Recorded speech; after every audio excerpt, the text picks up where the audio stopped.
Howdy, this is Clouds. I've got some good news and some bad news for you today. Let's start with the good news. Last week, the network graph was activated for the PS4. It's actually not enabled by default, so you have to turn it on yourself.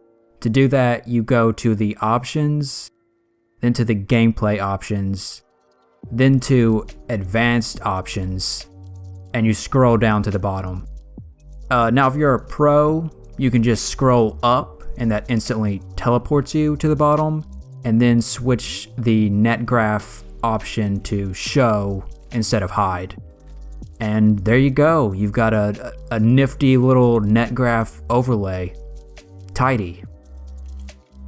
Obviously, if you've never looked at one of these before, it can be kind of confusing. A dude named Battle Nonsense made a really good video going into detail and explaining how to interpret the network graph, and I'm going to leave a link to that video in the description and in an annotated link on screen. But just to give you like a little overview of it quickly, you've got the tick rate, which shows you the server's tick rate. You've got the latency, and it's kind of like the ping, but it shows the full delay and the travel time of the game data, so it's always a little higher than the ping. Then you have latency variation, and that just shows you the variation in latency. And if it varies too much, that's a bad thing. Then you've got packet loss, and that shows you when the game data is lost between the client and server. Then you have client fired, which shows the shots fired by the client, and then client hit, which shows the shots registered by the client as hits. Next you have server damage bundled. That tells you the hits which are confirmed by the server. Next you have server tick, and that shows you how much time the server needs to run its tick rate. The faster, the better, obviously. Next you have server offset, and this shows how much of a difference in what you, the client, sees and what is actually happening in the server. Next you have downstream, and this just tells you how much bandwidth the server is using. Finally you have receive rate, and that shows you the average, minimum, and maximum tick rate being received. Okay, so now that we've heard the good news, now for the bad news. Depending on how you interpret it, but I interpret this as kind of bad news. David Sirland, aka Tiger, who's like one of the main dudes at DICE LA for the CTE, he posted on Twitter, "Today I can let you guys know that at this point we don't have any plans to release new content for Battlefield 4 to the CTE." I know some people kind of interpret that as, well, maybe we can still, the night maps are kind of there, maybe we can still get those. And he also posted on Twitter, David Sirland, "We, as in DICE LA, are not planning to release more content on the Battlefield 4 CTE. So some people could speculate, well, maybe another studio could come in and do something maybe. The way I can interpret this is we're not gonna get the night maps, Siege of Shanghai, Infiltration of Shanghai, and I forget what they called the night Golmud Railway. It was like Midnight Train, or I forget what the name they were thinking of giving it, but and in addition to that, I doubt we're gonna see any more balance changes or bug fixes or glitch fixes. And one of the big things that I'm disappointed is we're probably not going to see any more attempts to improve, the team play stuff. Now, I will admit they've made some pretty good team play changes. Thinking off the top of my head, you've got the team balancer, which, I'll be honest, it doesn't work all the time, but good effort nonetheless. Changes to the squad leader, so if you've got a squad leader who doesn't mark objectives, you can ask for an order then that squad leader will be demoted. They've also made changes to the sniper marksman bonus, so people can't just sit all the way in the back of the map and get like 1,000 points just for being a useless sniper. They also made changes to scoring, so if you win a round of Conquest or Rush, you get way more points, and that can kind of incentivize people to play the objective more. And you also get more points for getting Conquest flags, which also kind of incentivizes people to play the objective. I would say overall, we still needed more team play changes to be implemented into the CTE. There were so many good suggestions that weren't even tested. I said Battle Nonsense, he made some good suggestions. I saw in one of his videos, he was talking about, if people wanted to fly an air vehicle, they would have to take a pilot kit that would only have maybe, no equipment and a pistol. So that way you wouldn't get people who are like, oh, I'm going to take this jet and then fly it over somewhere, hop out, and then snipe. Another YouTube channel that made some good suggestions, Luton. I saw one of his videos talking about fluid scoring, and it was this concept of, let's say, for instance, you're in a round of Conquest and you're capped out, you have no flags.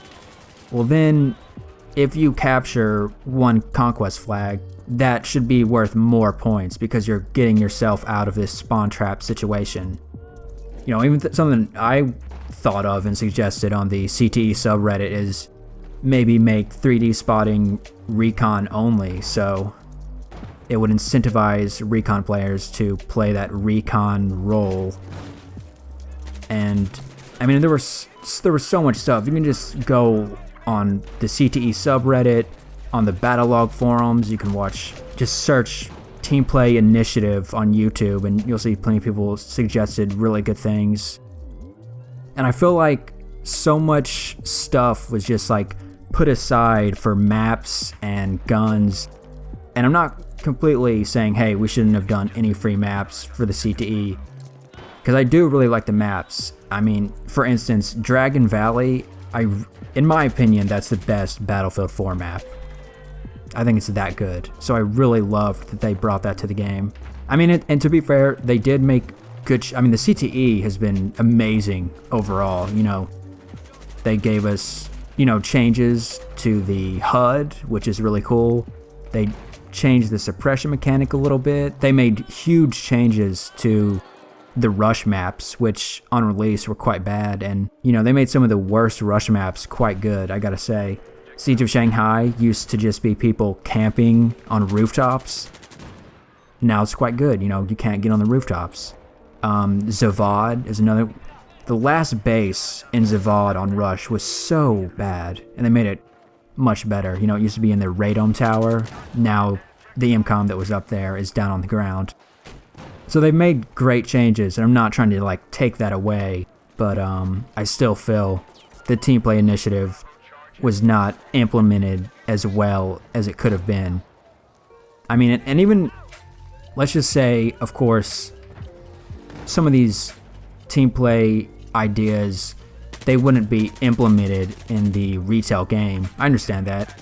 But, we could have at least tested this stuff, and then DICE LA, or, and I assume DICE Stockholm, they could have taken what they learned in the CTE from those, from testing different team play elements, and then taken that knowledge and implemented it into Battlefield 2016.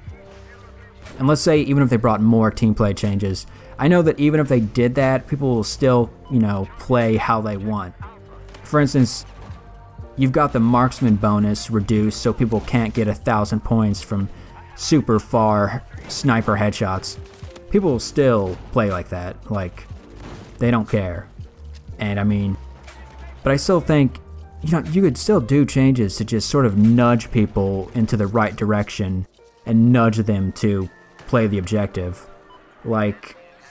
For instance, right now you've got the support kit, which can equip mortars and the UCAV at the same time. Sit in their spawn and just spam mortars and UCAVs. And I know that there's a delay, But for people who do that, they don't care if they have to wait, 30 seconds, 40 seconds, a minute for their UCAV to pop up. They don't care. And, if you could just, like, perhaps make it so support players have to equip an ammo box, I feel like that would be a decent change. And then maybe, you kind of dangle a carrot in front of them and be like, hey, you can get extra points if you resupply someone who asks for ammo. And if someone is really low on ammo, you get bonus points. And,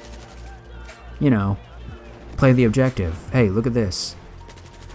And I know, for example, in Battlefield Hardline, they had it so you could just walk up to a support player and take ammo. I don't feel like that's necessarily a good thing, because it's like, are we just going to give up and be like, yeah, people will never drop ammo or play as a team, so, why don't we just make it so there's like random medical boxes and ammo boxes, and it's like, oh, hey, come over here and, pick up some ammo.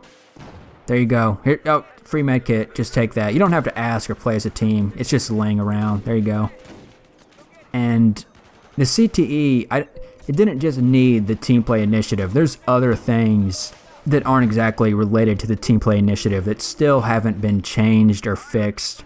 For one, parachute spawns. Now, I know personally, if you have watched any of my videos for any time, you know that I constantly complain about parachute spawns, but to be fair, I am not the only one, okay? People have brought up, for instance, that in Obliteration, you pick the parachute spawn, and then you can just spam javelins on land vehicles, and because they're so high up in the air, the vehicle can't like break line of sight, so they're gonna get hit.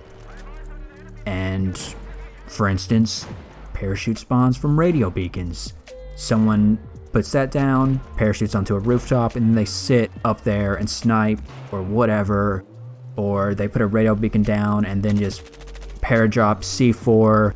I don't want to sound like a broken record, but I'm not a fan of the parachute spawns, and I think they could be tweaked a little more, or just, taken out, perhaps, maybe.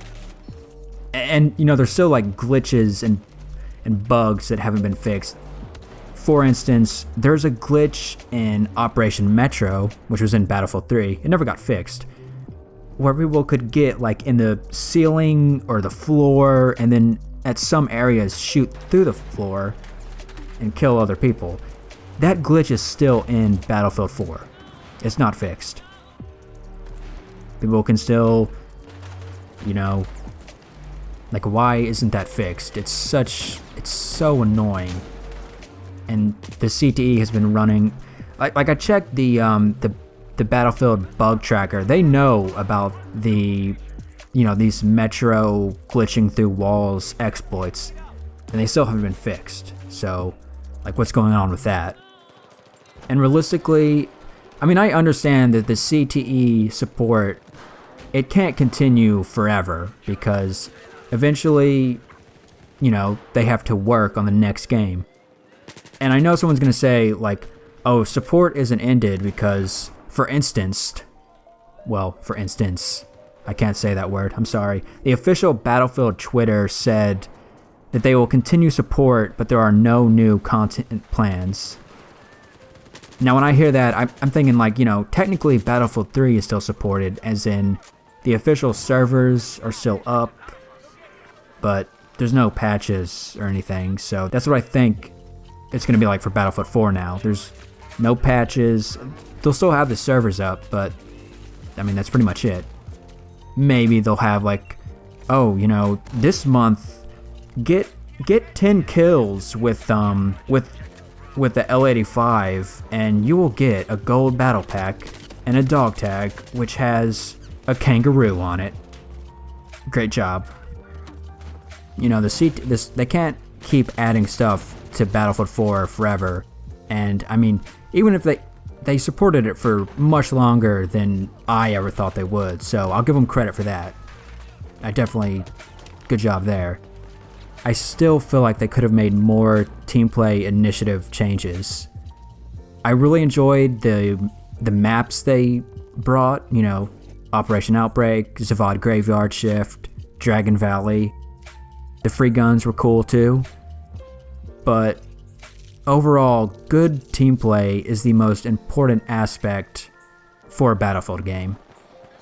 You know, when I think back to like my best Battlefield related memories, I think of moments like, you know, for instance, a couple of years ago I was playing Death Valley on Battlefield 3, Rush. We were playing defense, and it was such a hard fought round. It was like 40 or 50 minutes. So many times we would get the attackers down to like, you know, 5 tickets, and then they would take the base. It went to the last base, and I remember one of the people that I play with, I haven't seen him in a while actually, but he was this British dude named Voy Voy. I'd never met him before, and he jumped into the server, and he's like, "Oh, what's going on here?" And we're like, "Hey, let's play the objective and try to win." And we did, and you know, I don't know, it was really cool, like randomly working together with people you never met and then toughing it out and barely winning. It's so much fun.